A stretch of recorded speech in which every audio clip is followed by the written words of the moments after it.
Hello, नमस्कार प्यारे विद्यार्थियों।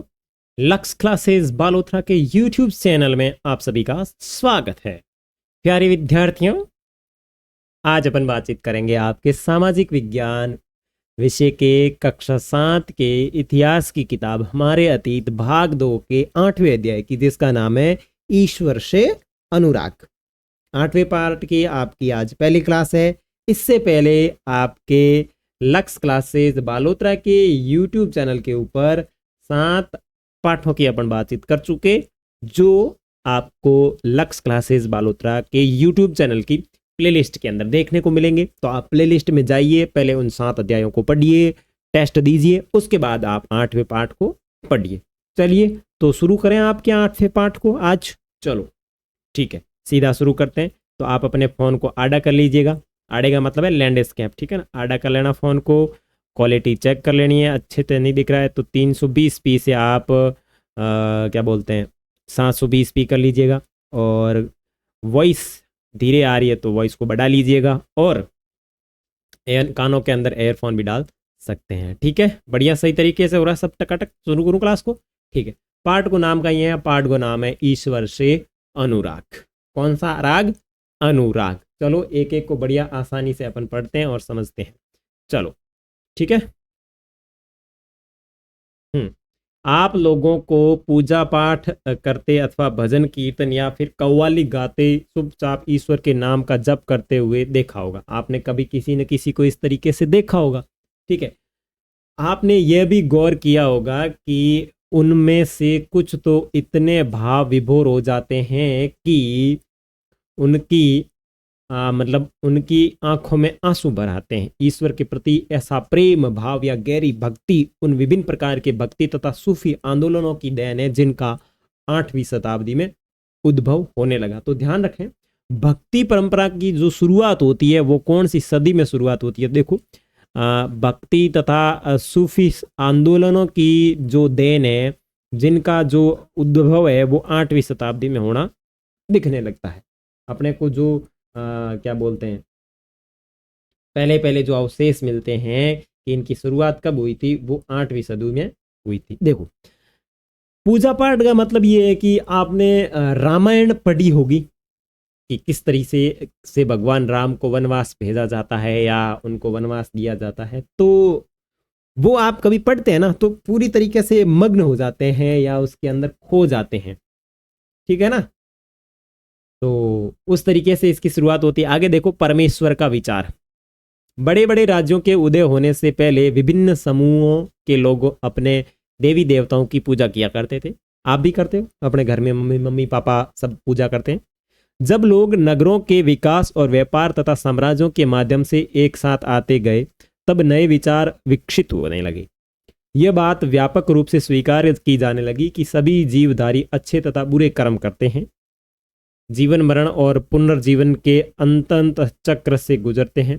इस प्रकार ये विचार भी गहरे बैठ गए कि विचार भी गहरे बैठ गया था कि सभी व्यक्ति जन्म के समय भी एक बराबर नहीं होते। यह मान्यता कि सामाजिक विशेषाधिकार किसी उच्च परिवार तथा ऊंची जाति में पैदा होने के कारण मिलते हैं, कई पांडित्यपूर्ण ग्रंथों का विषय था।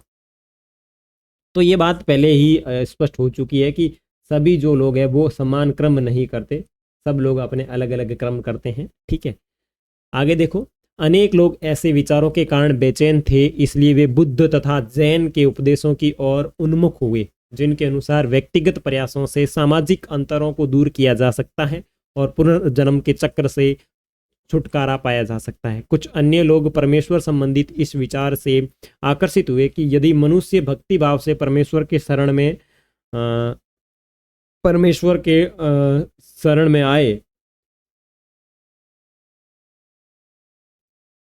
परमेश्वर भक्ति भाव से संबंधित इस विचार से आकर्षित हुए कि यदि मनुष्य भक्ति भाव से परमेश्वर के शरण में आए तो परमेश्वर व्यक्ति को इस बंधन से मुक्त कर सकता है। श्री भगवत गीता, जो अपनी पवित्र ग्रंथ है, श्री भगवत गीता में व्यक्त ये विचार सामान्य सन ईस्वी सन की प्रारंभिक शताब्दियों में लोकप्रिय हो गया था। कौन सा कथन लोकप्रिय हो गया था भगवत गीता के अंदर? तो देखो क्या था कि इसने क्या लिखा है कि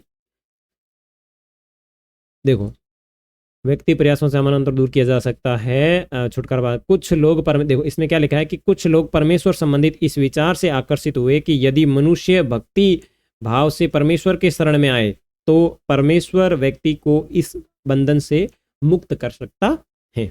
ठीक है ना, इस तरीके के भाव अपने को देखने को मिले थे।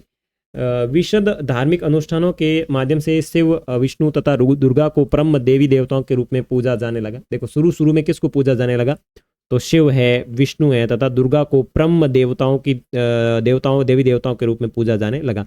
साथ साथ विभिन्न भिन्न क्षेत्रों में पूजे जाने वाले देवों एवं देवियों को शिव विष्णु या दुर्गा का रूप माने जाना लगा। शुरू में सबसे पहले उनको शिव विष्णु और दुर्गा का रूप, देवी है तो दुर्गा का रूप माना जाने लगा।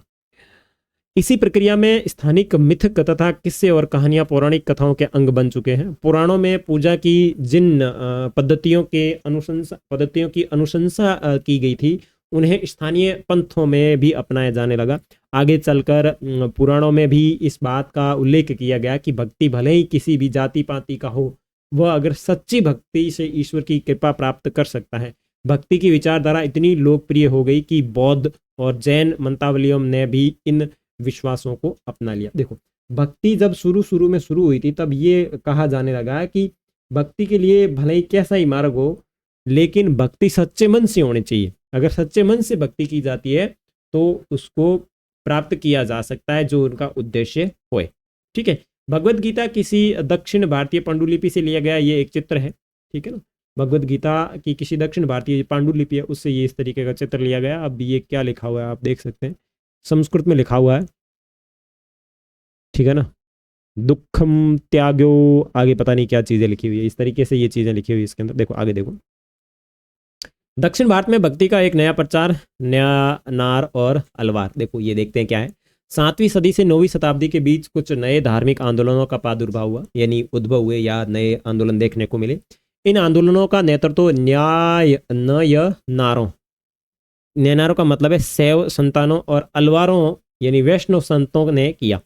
ये संत सभी जातियों के थे। देखो क्या पढ़ा कि 7वीं और 9वीं शताब्दी के अंदर जो दक्षिण भारत है वहां पे नए नए धार्मिक आंदोलन शुरू हुए, और इन धार्मिक आंदोलनों का जो नेतृत्व है वो कौन करना है, एक तो कर रहा है नैनारों जो शैव संत है, शैव जाति के जो संत है वो कर रहे हैं, और दूसरे कर रहे हैं अलवार जो कि वैष्णव संत है। ठीक है, ये संत सभी जातियों के थे जिनमें पुलेया और पनार जैसी अस्पृश्य, देखो जिसके अंदर कौन थे, पुलेया और पनार जैसी अस्पृश्य समझी जाने वाली जातियों के लोग भी शामिल थे।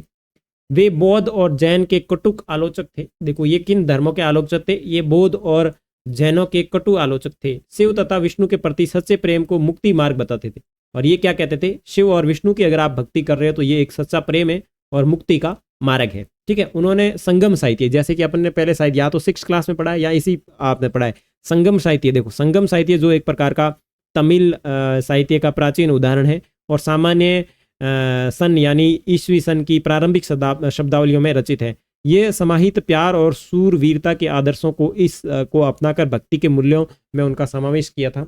नैनार और अलवार घुमुक्कड़ साधु संत थे। नैनार ये कैसे लोग थे, नैनार और अलवार ये घुमक्कड़ साधु संत थे। वे जिस किसी स्थान या गांव में जाते थे वहां के स्थानीय देवी देवताओं की प्रशंसा में सुंदर कविताएं रचकर उन्हें संगतिबद्ध कर दिया करते थे।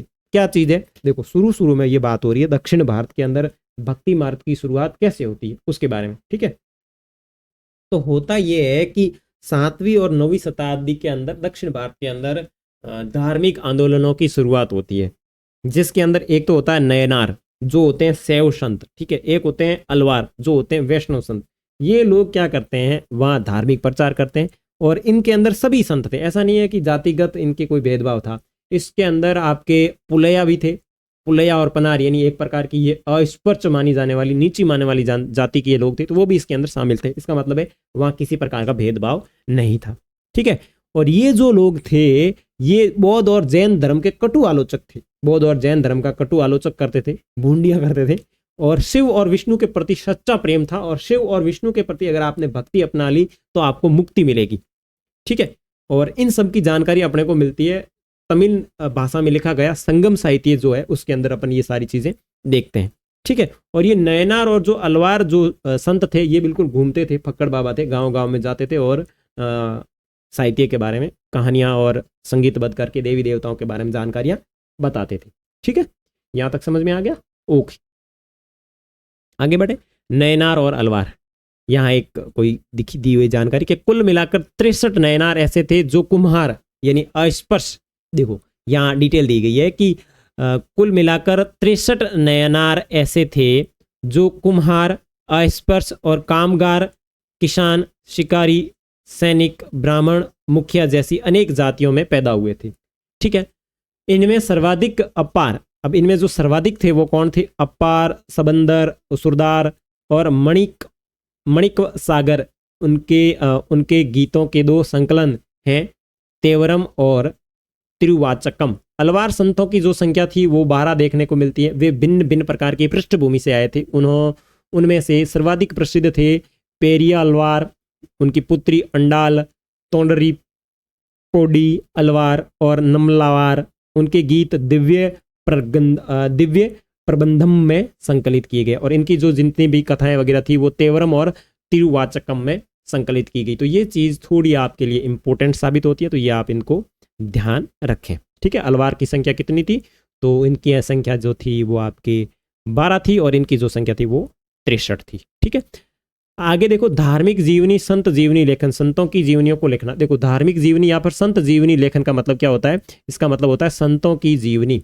ठीक है, आगे देखो, 10वीं से 12वीं सदियों के बीच सोल और पांड्यन राजाओं ने उन अनेक धार्मिक स्थलों पर विशाल मंदिर बनवा दिए जहां की संत कवियों ने यात्रा की। इस प्रकार भक्ति परंपरा और पूजा के बीच गहरे संबंध स्थापित हो गए। यही वह समय था जब उनकी कविताओं का संकलन तैयार किया गया। इसके अलावा अलवारों तथा नयनारों संतों की धार्मिक जीवनियां भी रची गई। आज हम भक्ति परंपरा के इतिहास लेखन में इन जीवनियों का स्रोत रूप में उपयोग करते हैं। तो ध्यान रखिए, ये जितने भी ये संत वगैरह थे 10वीं और 12वीं सदी में, ये जहां जहां घूम के गए या जिन जिन स्थानों पे गए थे, तो चोल और जो पांड्यन लोग थे दक्षिण भारत के अंदर, इन राजाओं ने क्या किया?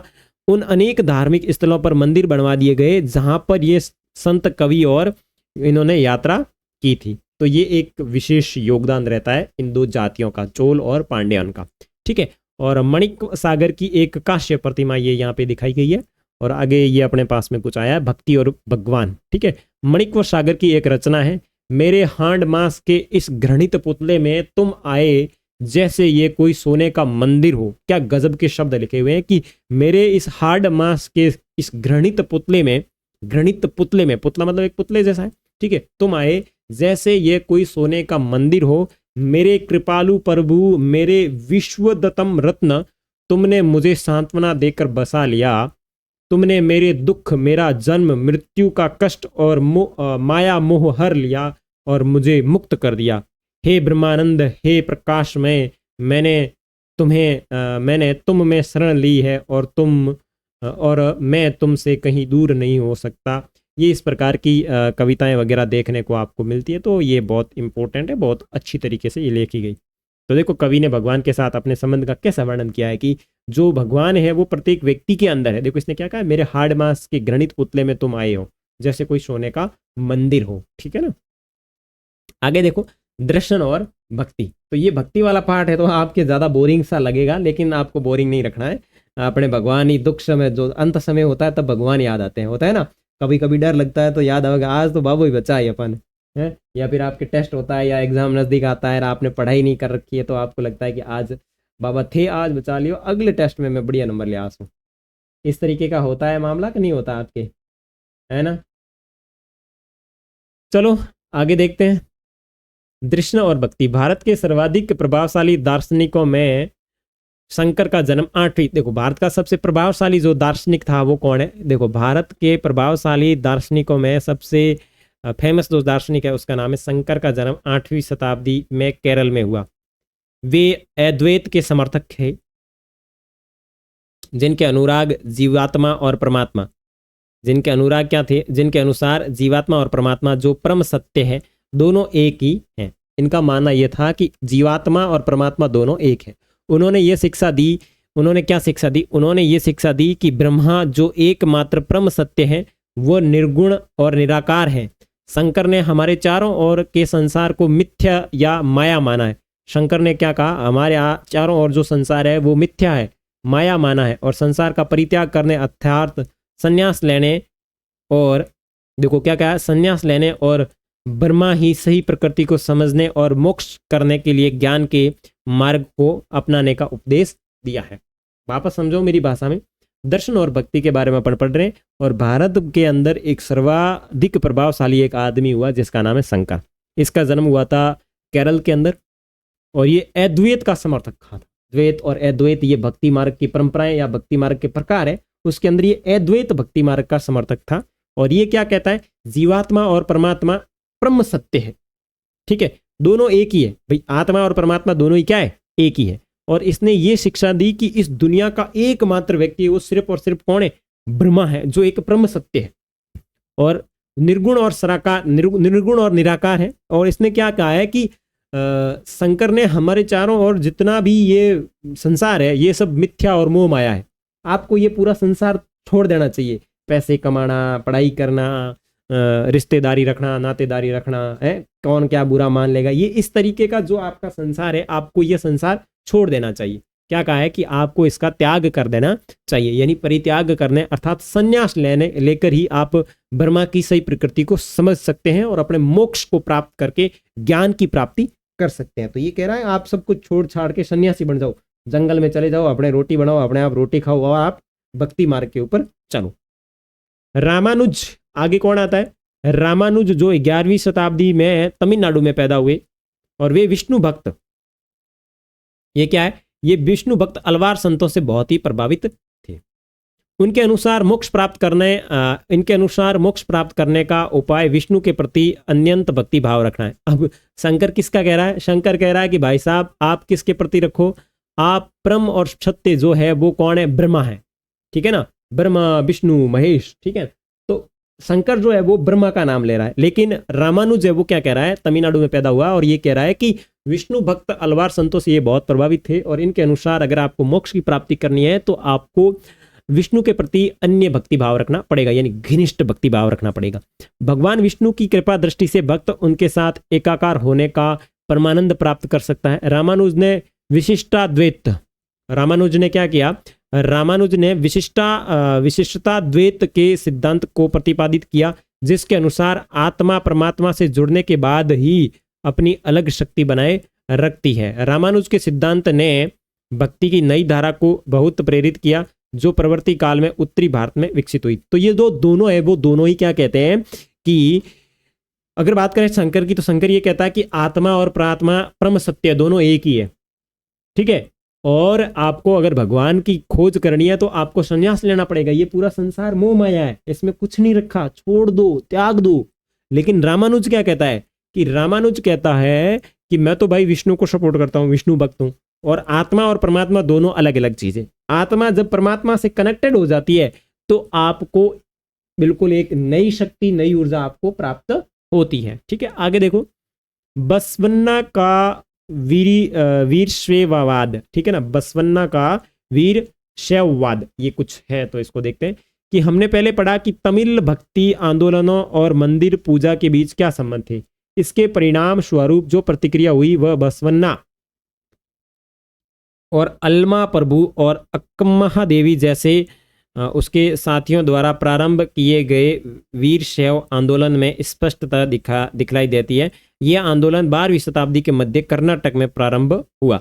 वीर शैव ने सभी व्यक्तियों की समानता के पक्ष और जाति नारी के प्रति व्यवहार के बारे में ब्राह्मणवादी विचारधारा के विरुद्ध अपने प्रबल तर्क प्रस्तुत किए। इसके अलावा वे सभी प्रकार के कर्म कांडों और मूर्ति पूजा के विरोधी थे। तो ये एक प्रकार का आंदोलन था, ठीक है। वीर शैव के वचन, नीचे दिए गए कुछ वचन या कथन दिए जो है बसवन्ना के बताए जाते हैं। तो देखो, धनवान लोग शिव के लिए मंदिर बनाते हैं, मैं एक गरीब आदमी क्या करूँगा, मेरी टांगे खंबे हैं, शरीर तीर्थ मंदिर है और सिर उसकी छतरी है सोने की बनी हुई। जरा सुनो, नदी संगम के प्रभु, खड़ी हुई चीजें कभी गिर जाएगी लेकिन चलने वाली सदा चलती रहेगी। तो ये बहुत मस्त कल्पना की है इसने कि बसवन्ना ईश्वर को कौन सा मंदिर अर्पित कर रहा है, यानी अपने शरीर को वो अपना भगवान का मंदिर बता रहा है। महाराष्ट्र के संत 13वीं से 17वीं शताब्दी तक महाराष्ट्र में अनेक संत कवि हुए जिनके सरल मराठी भाषा में लिखे गए गीत आज भी जन जन को प्रेरित करते हैं। तो ध्यान रखना, जो महाराष्ट्र में जितने भी कवि हुए थे, जितने भी संत हुए थे, उनकी जो भाषा थी वो क्या थी? सरल मराठी भाषा थी, ताकि आम लोगों को समझ में आ सके। उन संतों में सबसे महत्वपूर्ण संत थे ज्ञानेश्वर, नामदेव, एकनाथ, तुकाराम, सखुबाई जैसी स्त्रियां तथा सोख मेला का परिवार, जो अस्पृश्य समझी जाने वाली महार जाति का था। भक्ति की यह क्षेत्रीय परंपरा पढ़रपुर में विठल विष्णु का एक मंदिर है पर और जन मन के हृदय में विराजमान व्यक्तिगत देव ईश्वर संबंधित विचारों पर केंद्रित थी। तो ध्यान रखना, महाराष्ट्र के अंदर कौन कौन से आपके महत्वपूर्ण जो लोग संत हुए थे, जिसके अंदर ज्ञानेश्वर, नामदेव, एकनाथ, तुकाराम, सखुबाई और चोखा मेला एक परिवार था, जो एक प्रकार से अस्पृश्य समझी जाने वाली जाति महार संबंधित से था। ठीक है, इन संत कवियों ने सभी प्रकार के कर्म कांडों, पवित्रता के ढंगों और जन्मों पर आधारित सामाजिक अंतरों का विरोध किया। देखो, जिस प्रकार समाज के अंदर जो धर्म है उसमें विभिन्न प्रकार के कर्म कांड होते हैं। अपने देखो पश्चिमी राजस्थान के अंदर बात करें, मैं ऐसा कोई विरोध नहीं कर रहा, भोपा भंडा होता है कि नहीं होता, कोई दिक्कत होती है अब हम भोपों के पास में जाते हैं कि लो ले आओ और यूं फलाना ढिमकाना, ऐसे करना पड़ेगा, ऐसे करना पड़ेगा। तो ये जितने भी संत वगैरह हुए, इन्होंने इसका विरोध किया कि इस तरीके से कुछ भी करने से कुछ नहीं होता। और वर्तमान समय में भी देख लो, ये प्रक्रिया चल रही है, कोई इसका विरोध कर रहा है, कोई इसका सपोर्ट कर रहा है, तो ये समय समय की बात है। ठीक है, देखो, इन संत कवियों ने सभी प्रकार के कर्म कांडों और पवित्रता के ढोंगों और जन्म पर आधारित सामाजिक अंतरों का विरोध किया। यहाँ तक कि उन्होंने संन्यास के विचार को भी ठुकरा दिया। किसी भी अन्य व्यक्ति की तरह रोजी रोटी कमाते हुए परिवार के साथ रहने और विनम्रता पूर्वक सभी जरूरतमंद साथी व्यक्तियों की सेवा करते हुए जीवन बिताना को अधिक पसंद किया। देखो, महाराष्ट्र में जितने भी संत वगैरह हुए थे ना, उन्होंने कहा कि आपको संन्यास लेने की जरूरत नहीं है। देखो, ये भाव हमेशा बदले क्यों? देखो मेरी बात सुनो, इन भावों के बदलने के पीछे एक बड़ा सा रीजन ये है कि हर एक संत अपनी अपनी परिभाषा देता है। आज भी देख लो, हर एक गुरु है वो अपनी अपनी चीजों के बारे में जानकारी देता है, जितने भी संत महात्मा होते हैं। तो महाराष्ट्र के जो संत थे, उन्होंने ये कहा कि भाई साहब, भगवान की प्राप्ति आप संन्यास लेकर के नहीं कर सकते। जरूरी थोड़ी है कि आपको भगवान की प्राप्ति करनी है तो आप संन्यास लीजिए। आप ऐसा कार्य कीजिए कि आप किसी की सेवा करते हुए भी आप भगवान को प्राप्त कर सकते हैं। जैसे देखो, इसने क्या लिखा है कि उन्होंने संन्यास के विचार को ठुकरा दिया और किसी अन्य व्यक्ति की तरह रोजी रोटी कमाते हुए परिवार के साथ रह करके विनम्रता पूर्वक जरूरतमंद साथी व्यक्तियों की सेवा करते हुए जीवन बिताना बहुत अधिक पसंद किया। उन्होंने इस बात पर बल दिया कि असली भक्ति दूसरों के कष्ट को, देखो बहुत मजेदार बात लगी मेरे को, कि उन्होंने इस बात पर बल दिया कि असली भक्ति दूसरों के दुखों को बांट लेना। इससे एक नया मानवतावादी विचार का उद्भव हुआ। महाराष्ट्र के जितने भी संत थे, उन्होंने जिस विचार को उद्भव करने में सपोर्ट किया वो था मानवतावादी विचार। जैसा कि सुप्रसिद्ध गुजरात संत नरसिंह मेहता ने कहा था कि वैष्णव जन तो तेने कहिए पीर पराई जाने रे। ठीक है ना, वैष्णव संत थे, उन्होंने क्या कहा? वैष्णव जन तो तेने कहिए पीर पराई जाने रे। कहने का मतलब है कि आपको दूसरों का जो दुख है वो पराया नहीं समझना है, अपना समझना है। आपने अगर ये देख लिया तो आप एक सच्चे मानवतावादी है और आप भक्ति के मार्ग पर चल रहे हैं। अगर आपको कुछ मारता है तो आपको दर्द होता है, तो दूसरे जीव को भी आप चोट मत पहुंचाइए, क्योंकि उसे भी क्या होता है? दर्द होता है। ठीक है, सामाजिक व्यवस्था पर प्रश्न चिन्ह। यह संत तुकाराम का एक अभंग मराठी भक्ति गीत है। जो दीन दुखियों पीड़ितों को अपना समझता है वही संत है। क्या गजब की बात कही है भाई साहब। तुकाराम क्या कह रहे हैं? ये मराठी कवि है, तुकाराम कह रहा है कि जो दीन दुखियों और पीड़ितों को अपना समझता है वही संत है, क्योंकि ईश्वर उसके साथ है। वह हर एक परित्यक्त व्यक्ति को अपने दिल से लगाए रखता है। वह एक दास के साथ ही भी अपने पुत्र जैसा व्यवहार करता है। तुकाराम का कहना है कि मैं ये कहते कहते कभी नहीं थकूंगा, ऐसा व्यक्ति स्वयं ईश्वर है। वाह, क्या गजब की बात कही है कि दूसरों के दुख को अगर समझने वाला व्यक्ति वो है तो उससे बड़ा ईश्वर कोई है ही नहीं। यहां चोखा मेला के पुत्र द्वारा रचित एक अभंग दिए जा रहा है कि तुमने हमें नीची जाति का बनाया मेरे महाप्रभु, तुम स्वयं यह स्थिति स्वीकार करके तो देखो, हमें जीवन भर जूठन खानी पड़ती है। इसके लिए मेरे प्रभु तुम्हें शर्म आनी चाहिए। तुम तो हमारे घर में खा चुके हो, तुम इससे कैसे इनकार कर सकते हो। चौखा का बेटा कर्मा मेला पूछता है, तुमने मुझे ये जिंदगी क्यों दी। देखो, भगवान से ये प्रश्न कर रहा है कि अगर आपने सब लोगों के अंदर ईश्वर दिया है तो हमें नीची जाति में पैदा क्यों किया। अगर ऐसा ही है तो क्या नीची जाति वालों को भगवान की भक्ति करने का अधिकार नहीं है। अगर अधिकार है, अगर नीची जाति वालों को भगवान के प्रति प्रेम रखने का अधिकार है तो फिर ये जातियां क्यों बनाई। तो इस तरीके से उन्होंने कई सारे रचनाएं रख करके इस तरीके के प्रश्न किए हैं। आगे देखो, नाथपंथी सिद्ध और योगी। इस काल में अनेक धार्मिक समूह उभरे जिन्होंने साधारण तर्क विचार का सहारा लेकर रूढ़िवादी धर्म के कर्म कांडों और अन्य बनावटी पहलुओं तथा समाज व्यवस्था की आलोचना की। उनमें नाथपंथी सिद्धाचार और योगी जन उल्लेखनीय है। उन्होंने संसार का परित्याग करने का समर्थन किया। तो ध्यान रखना, ये जो नाथपंथी लोग हैं, देखो उनमें नाथपंथी सिद्धाचार और योगी जन उल्लेखनीय है। उन्होंने संसार का परित्याग करने का समर्थन किया। उनके विचार से निराकार परम सत्य का चिंतन मनन और उसके साथ हो जाने की अनुभूति ही मोक्ष का मार्ग है। इसके लिए उन्हें योगासन, इन्होंने क्या कहा है कि इसके लिए आपको योगासन, प्राणायाम और चिंतन मनन जैसी क्रियाओं के माध्यम से मन एवं शरीर को कठोर प्रशिक्षण देने की आवश्यकता पर बल दिया। ये समूह खासतौर पर नीची कही जाने वाली जातियों में बहुत लोकप्रिय हुए और उनके द्वारा की गई रूढ़िवादी धर्म की आलोचना ने भक्ति मार्गीय धर्म के लिए आधार तैयार किया, जो आगे चलकर उत्तरी भारत में लोकप्रिय शक्ति बना। देखो, जिस समय जो कर्मकांड या जो धर्म के लिए मार्ग अपनाए गए वो उस समय के लिए महत्वपूर्ण हो गए। ठीक है ना। तो ये जो लोग हैं वो कौन है, नाथपंथी समुदाय के योगी है। और इन्होंने कहा है कि अगर आपको भगवान को प्राप्त करना है, मोक्ष प्राप्त करनी है, तो आपको क्या करना होगा, योगासन करना होगा, प्राणायाम करना होगा और चिंतन मनन करना होगा, तभी जाकर के आप भगवान को प्राप्त कर सकते हैं। आग के आसपास तपस्वियों का समूह बैठा है। आगे देखो, इस्लाम और सूफी मत। देखो, संतों और सूफियों में बहुत अधिक समानता थी, यहां तक कि यह भी माना जाता है कि उन्हें आपस में कई विचारों का आदान प्रदान किया और उन्हें अपनाया। सूफी मुसलमान रहस्यवादी थे। देखो, सूफी जो थे वो मुसलमान रहस्यवादी संत हुआ करते थे। वे धर्म के बाहरी आडंबरों को अस्वीकार करते हुए ईश्वर के प्रति प्रेम और भक्ति तथा सभी मनुष्यों के प्रति दया भाव रखने की बात करते थे। ये जो सूफी लोग ये क्या कहते हैं कि जो बाहरी आडंबर है उनको आप मत मानिए, ईश्वर के प्रति प्रेम और भक्ति तथा सभी मनुष्यों के प्रति दया भाव रखना ही क्या है, भक्ति है। इस्लाम ने एकेश्वरवाद यानी अल्लाह के प्रति पूर्ण समर्पण का दृढ़ता से विचार किया।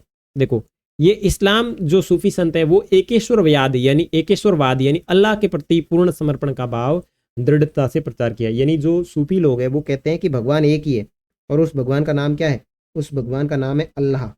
अपने जैसी बहुत सारे भगवानों की कैटेगरी है ना, उसी प्रकार इन्होंने अलग अलग कैटेगरी नहीं दी। तो अपने शुरू में बात करें तो विष्णु और ये जो अपने 2-3 नाम पढ़े थे ना, अपने शिव, विष्णु और दुर्गा, ये नाम देखे थे। तो अपने शुरू में ही 3 देवताओं को इंपॉर्टेंस दी गई। लेकिन सूफी जो थे या जो मुस्लिम धर्म जो थे इन्होंने, या जो इस्लाम धर्म थे, उन्होंने एकेश्वरवाद पर बल दिया। ध्यान रखना, इन्होंने क्या किया, एकेश्वरवाद पे बल दिया और इन्होंने कहा कि भगवान जो है वो एक ही है, भगवान एक है। ठीक है, और ये कौन है, अल्लाह। ठीक है, उसने मूर्ति पूजा को अस्वीकार कर दिया। किसने, इस्लाम धर्म ने। इस्लाम धर्म ने मूर्ति पूजा को अस्वीकार कर दिया और उपासना पद्धतियों को सामूहिक प्रार्थना, और उपासना के लिए उन्होंने क्या अपनाई, सामूहिक प्रार्थना अपनाई, जिसे नमाज का रूप देकर उन्हें काफी सरल बना दिया। साथ ही मुस्लिम विद्वानों, उल्लेमा ने शरीयत नाम से एक धार्मिक कानून बनाया। सूफी लोगों ने मुस्लिम धार्मिक विद्वानों द्वारा निर्धारित विशुद्ध कर्मकांड और आचार संहिता को बहुत कुछ अस्वीकार कर दिया। वे ईश्वर के साथ ठीक उसी प्रकार से जुड़ा रहना चाहते थे जिस प्रकार एक प्रेमी दुनिया की परवाह किए बिना अपनी प्रियतमा के साथ जुड़े हुए रहता है।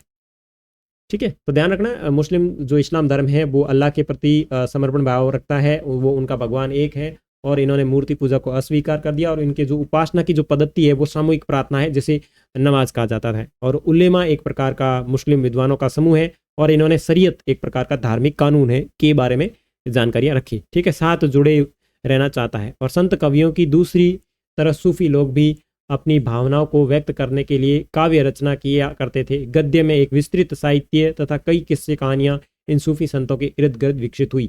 मध्य एशिया के महान सूफी संतों में गजाली, रूमी और सादी के नाम उल्लेखनीय है। देखो, मध्य एशिया में बात करें तो मध्य एशिया के अगर महान संतों की बात करें तो कौन है? गजाली, रूमी और सादी जो संत है उनका नाम उल्लेखनीय है।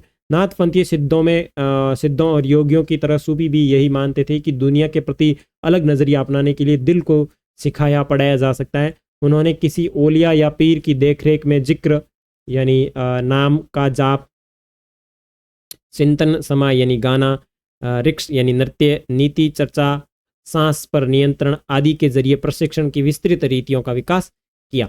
इस प्रकार सूफी उस्तादों की पीढ़ियां सिलसिलाओं का प्रादुर्भाव हुआ, और उसमें हर एक सिलसिला निर्देशों व धार्मिक क्रियाओं का थोड़ा बहुत अलग तरीका अपनाती थी।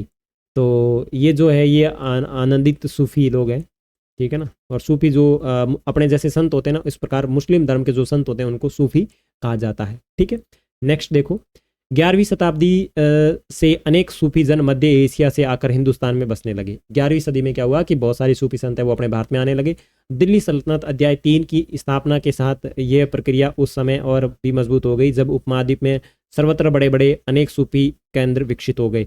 सिस्ती सिलसिला इन सभी सिलसिलों में सबसे अधिक प्रभावशाली था। उसमें ओलियाओं की एक लंबी परंपरा थी, जैसे अजमेर के ख्वाजा मोइनुद्दीन चिश्ती, देखो चिश्ती, ख्वाजा मोइनुद्दीन चिश्ती, दिल्ली के कुतुबुद्दीन बख्तियार काकी, पंजाब के बाबा फरीद, दिल्ली के ख्वाजा निजामुद्दीन औलिया और गुलबर्ग के बंदानवाज गिशुद राज सूफी संत अपने कानखाओं में विशेष बैठकों का आयोजन करते थे। जो सूफी संत होते थे वो अपने कानखा होते थे उसके अंदर विशेष बैठकों का आयोजन करते थे। देखो, कानखा क्या होता है? सूफी संत जहाँ सूफी संत अक्सर रहा करते थे उसे क्या कहा जाता है? खानकाह कहा जाता है।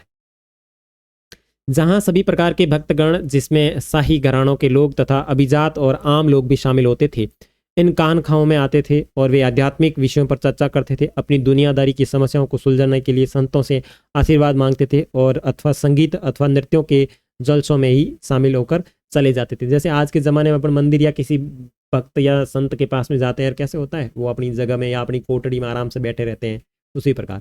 ठीक है, और यहाँ क्या दिया है कि कुरान की पांडुलिपि से लिया गया एक पृष्ठ, दक्कन प्रवृत्ति 15वीं शताब्दी में ये लिखा हुआ है कुछ।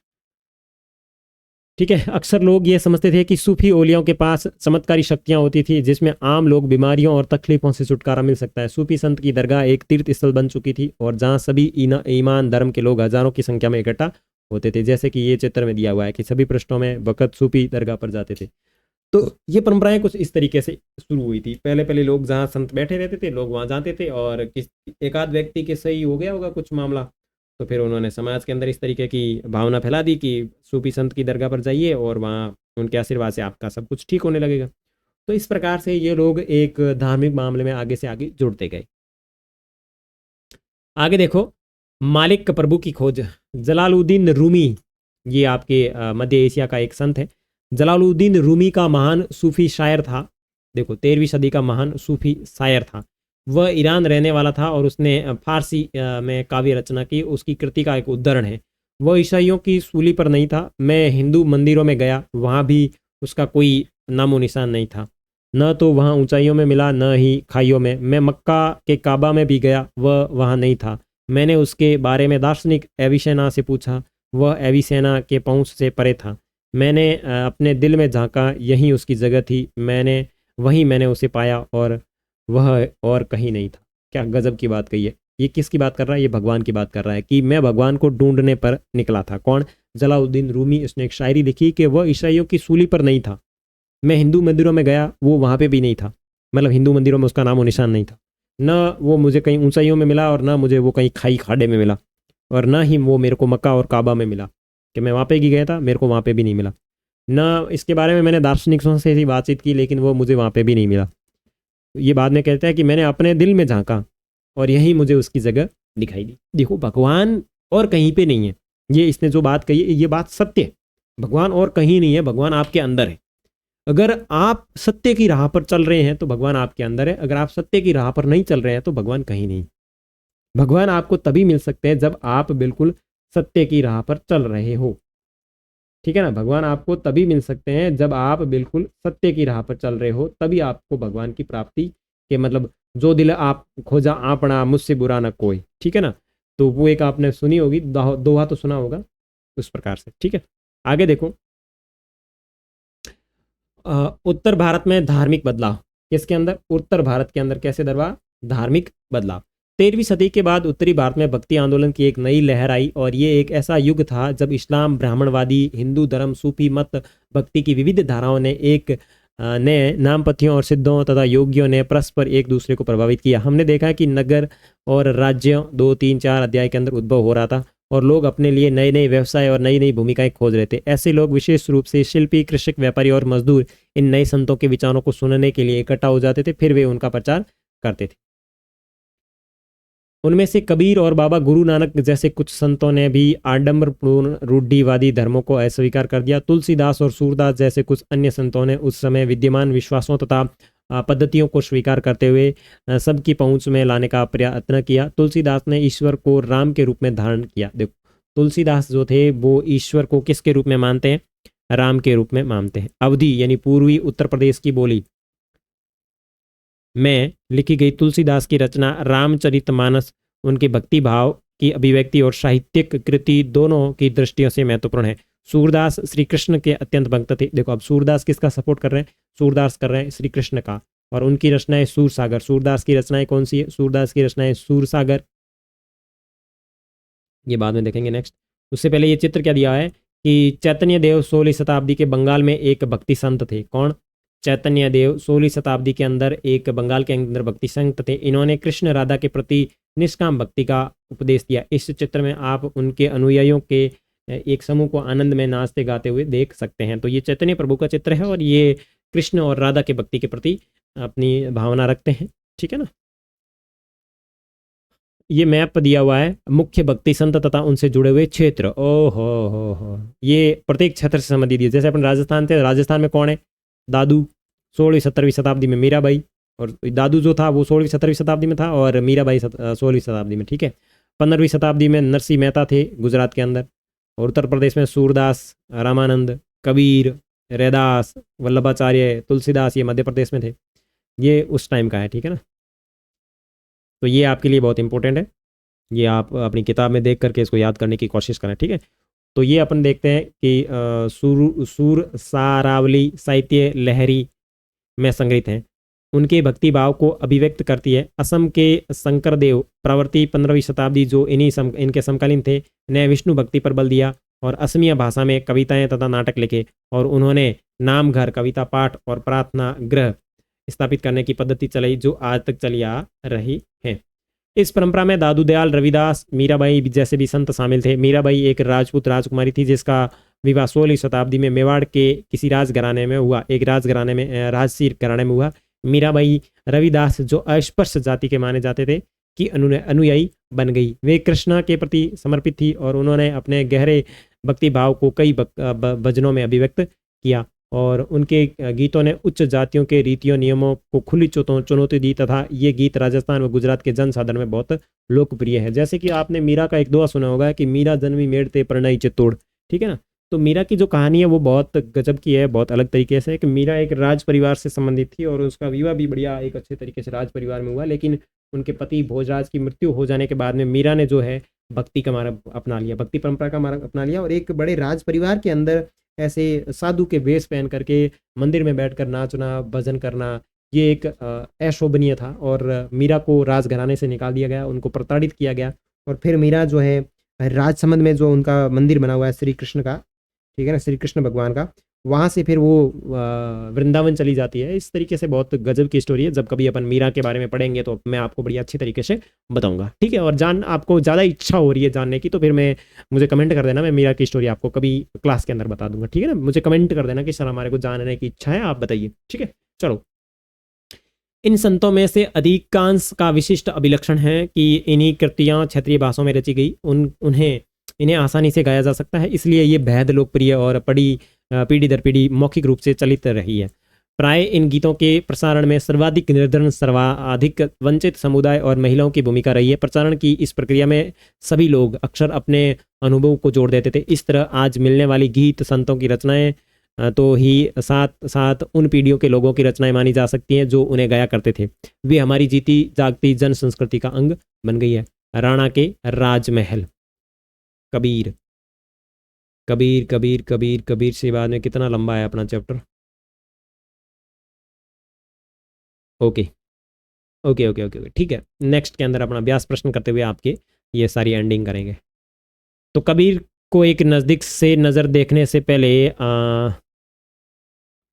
यहाँ राणा के राजमहल अपन नेक्स्ट पढ़ेंगे ना, ये अपन नेक्स्ट क्लास के अंदर पढ़ेंगे, ठीक है ना। NEXT।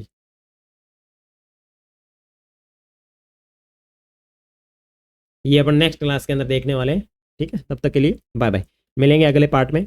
तब तक के लिए बाय बाय। अगर चैनल के ऊपर नए हैं, अभी तक सब्सक्राइब नहीं किया है तो इसको सब्सक्राइब कर लीजिए और साथ में बेल आइकन प्रेस कर दीजिए और इस वीडियो का लिंक जो है अपने दोस्तों के साथ शेयर जरूर करें, ठीक है।